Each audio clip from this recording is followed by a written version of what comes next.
Now, this body camera footage revealed a lot about the moments leading up to Massey's death, but the family still had plenty of questions about the chaos that followed. Multiple family members said they could not get straight answers from the Sangamon County Sheriff's Office about what happened that night.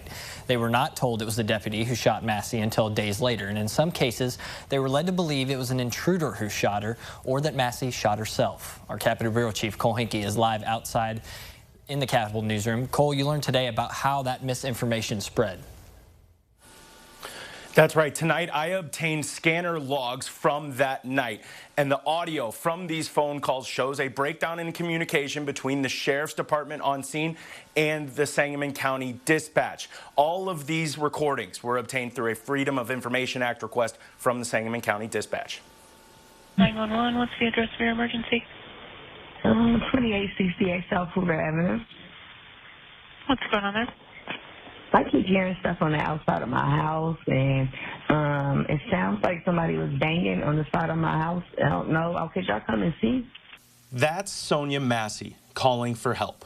New dispatch logs obtained by WCIA tell the story of why she called deputies to begin with and the chaos that ensued after she was shot.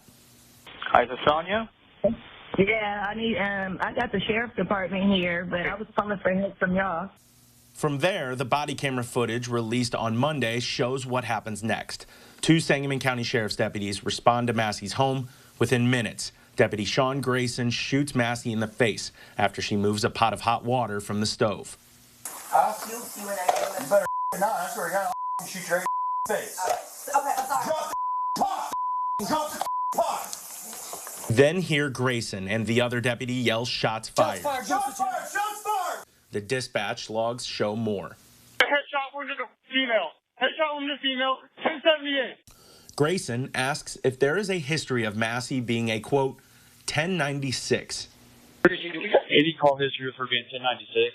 He's asking if she's been a call involving mental health issues before. After that, a dispatcher can be heard asking to confirm if the gunshot was self-inflicted, but you can't make out the answer from deputies.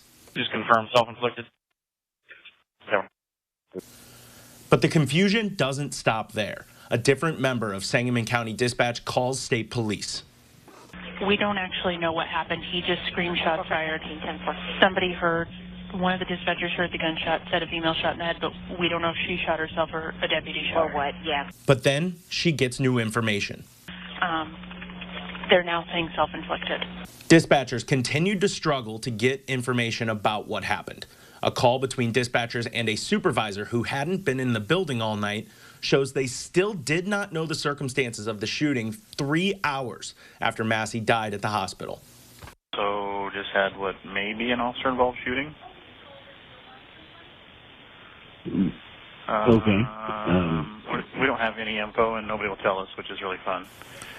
After Grayson shot Massey, he can be seen on body camera footage offering up what he said happened to deputies in the area. You know, what else do we do? I'm not taking hot boiling water to the face. I think she set it up on purpose. I have a choice. Members of Massey's family were not exempt from the chaos that night. Jimmy Crawford Jr., the father of one of Massey's children, said he views it as an attempted cover-up by deputies. How do you get confused with you saying I shot her or she shot herself? To me, that's a cover-up from the get-go. Crawford arrived at the scene that night. He said officers didn't tell him that it was a deputy-involved shooting.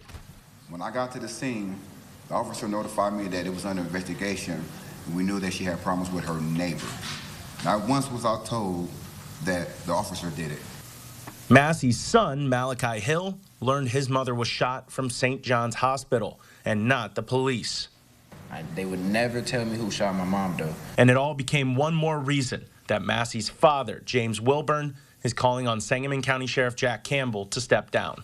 I'm calling for the sheriff's resignation because I think it's a culture to treat this family this bad, to call these lies.